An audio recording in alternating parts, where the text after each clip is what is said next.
I'd like to take a look at the Sphero Bolt with you. So this one looks like it's kind of more the classic Sphero, the spherical robot that rolls around as we program him. So I think we got to cut this top part. So let it slide out.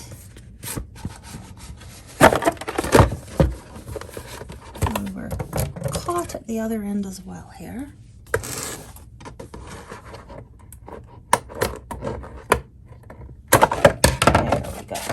Okay, so here's our Sphero Bolt.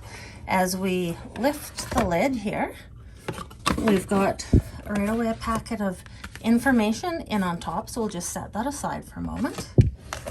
We have our Sphero, and sure enough, this is classic Sphero. It's weighted to one side, so it's going to sit on a flattened surface. It should sit and balance just right there on its heavy side.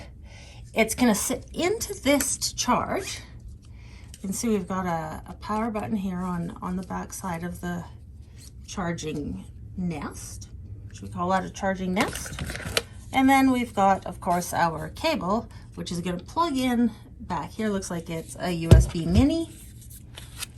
And the other end opposite the mini end is a USB-B, the typical USB that most older computers have.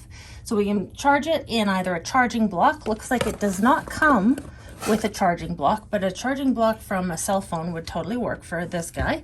Or if you've got a power bar that's got some USB ports in it, you can plug it in that way as well. So in our little folder here, we've got some legal mumbo jumbo that I guess we need to know about. We got some stickers, and we've got a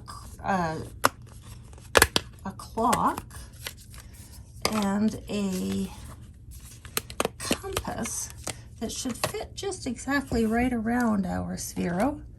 So we could definitely use this guy for some mapping and directional stuff.